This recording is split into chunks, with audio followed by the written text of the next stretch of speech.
حضرت انس بن مالک حضور کے خادم تھے.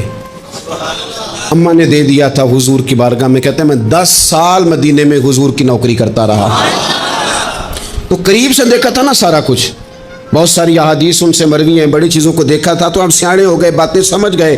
قریب رہنے والے لوگ تو قربان پچھانن والے ہیں, تو گل جان گئے, گل کھول دے نہیں. تو قریب پہنچ گئے تھے نا, تو سمجھ آ گئی تھی بات کی. تو ترمذی میں موجود ہے, ایک دن حضور سے پوچھتے ہیں یا رسول اللہ قیامت والے دن آپ کو کہاں تلاش کروں. یعنی حضور علیہ السلام سے پوچھتے ہیں, حضور میں نا قیامت والے دن, بھئی بات تو یہ نا کہ اعمال ٹھیک کیے جائے, معاملات پر توجہ دی جائے, عبادات کا خیال کیا جائے, جو ہمارے ذمہ ڈیوٹیاں ہیں وہ پوری کی جائیں. تو وہ کہتے ہیں حضور وہ قیامت والے دن کہاں تلاش کروں.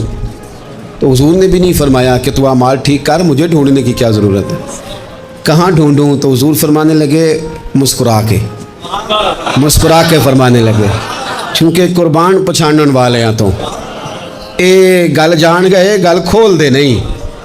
حضور علیہ السلام سے کہا یا رسول اللہ میں نا قیامت والے دن کہاں تلاش کروں. تو حضور فرمانے لگے حوض کوثر پہ.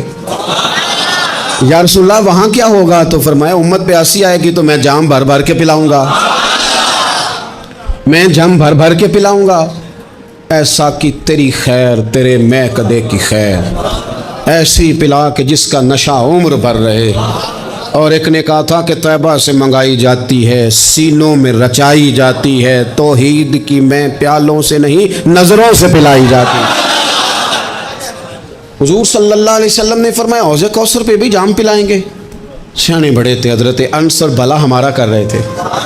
یہ حضور سے پوچھ کے نا تو ہمیں ایڈریس بتا رہے ہیں, کیونکہ حدیث روایت کر دی نا تو ہمیں ایڈریس سمجھا دیے, پتے بتا دیے کہاں پہنچنا ہے, ساری جگہ سمجھا دی. چلیں جدید دور آ گیا ہے, انہوں نے لوکیشن بتا دی کہاں کر کے نا کس جگہ جا کے سٹاپ کرنا ہے کام. یا رسول اللہ وہاں ملاقات نہ ہوئی تو حضور نے فرمایا پھر پل صراط پہ آنا.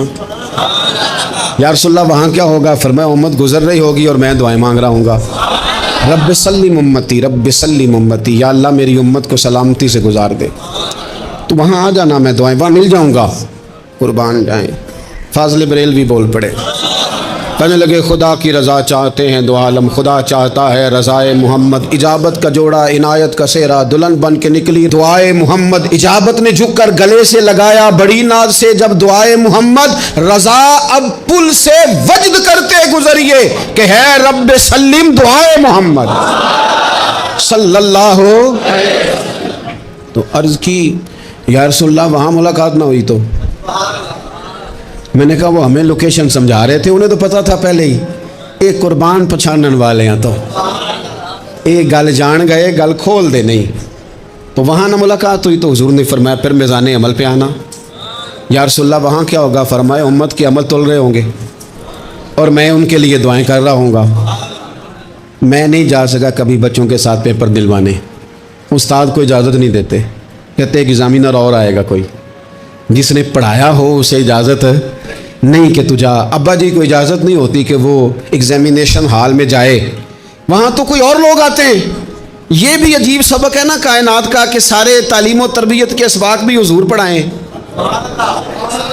رنگ بھی سارا حضور ہی بتائیں, اور قبر کے سوالات بھی سارے ہمیں حضور بتا دیں, اور جب پیپر ہونے لگے تو سرانے بھی کھڑے ہو جائیں.